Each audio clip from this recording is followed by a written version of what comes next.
கடிதத்திலேயே தெளிவா இருக்கு. அதாவது கட்சிக்காக உழைத்தவர்கள் அந்த மாவட்டத்தில் ஆரம்பத்தில் புரட்சித்தலைவர் எம்ஜிஆர் அம்மா காலத்திலிருந்து உழைத்தவர்கள், பொதுச்செயலாளர் எடப்பாடியார் அவர்களுக்காக பொதுச்செயலாளருக்கு முதலமைச்சராக உழைத்தவர்கள், அவர்களுக்கெல்லாம் இந்த பதவி வழங்கப்படவில்லை. அதனால தான் அந்த நாங்கள்லாம் நான் உட்பட நத்தம் விஸ்வநாதன் உட்பட தங்கமணி உட்பட எல்லாருமே அன்பழகன் எல்லாருமே கொடுத்த பதவியில் அந்த பதவி வேண்டாம், நாங்கள் உறுப்பினரா இந்த கட்சி எங்களை உருவாக்கின கட்சி உறுப்பினராக தொடர்ந்து இருக்கேன். நீங்களா எல்லாம் பல விதம் மீடியாவில் போட்டிருக்கேன். தெளிவாக அந்த லெட்டரில் இருக்குது, உறுப்பினராக தொடர்ந்து சொல்லியிருக்கேன். அவ்வளோதான்.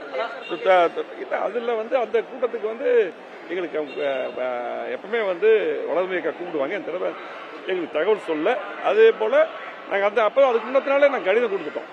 நாங்கள் இந்த பதவி வேண்டாம் திரும்ப கொடுக்கணும்னு சொல்லி கடிதம் கொடுத்துட்டோம். அதனால கூட கூப்பிடாம இருந்திருக்கோம்.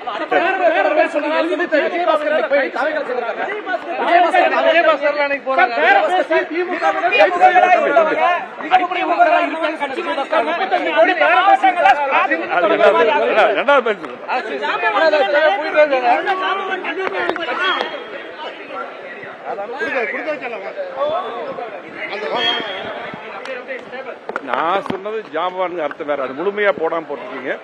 ஜாம்பவான் அதாவது கட்சிக்காக தலைவர் காலத்தில் அம்மா காலத்தில் உழைத்தவர்கள், ஒரு எடப்பாடியார் முதலமைச்சராகவும் பொதுச்செயலாளராக உழைத்தவர்கள், கட்சி அங்க வளர்த்தவர்கள், அவங்க தான் அப்படிதான் அந்த கருத்து தான் அவங்க சொன்னோம். அது மட்டும் இல்ல, அவங்க பாத்தீங்கன்னா தொடர்ந்து அந்த பதவி அன்னைக்கு 4ஆம் தேதி பதவி எல்லாம் கொடுத்துருவோம் சொல்லி எதிர்பார்த்துட்டு இருக்காங்க. கூட இருக்கிறவங்க ஒவ்வொருத்தரும் நீக்கும் போது அவங்களால எல்லாம் போயிருக்காங்க. ஆனா அதை அவங்ககிட்டயே நீங்க பதில் கேளுங்க. எங்களை பொறுத்தளவுக்கு இப்ப நாங்க தெளிவா நேற்று கடிதத்தில் என்ன நடந்தது எல்லாமே சொல்லியிருக்கிறோம். ஆகவே இன்னும் இந்த கட்சி நல்லா இருக்கணும். ஆகவே இன்னும் எல்லாத்தையும் ஒருங்கிணைந்து பொதுச்செயலாளர் செயல்படணுங்கிறத அந்த கடிதம் கொடுத்திருக்கு.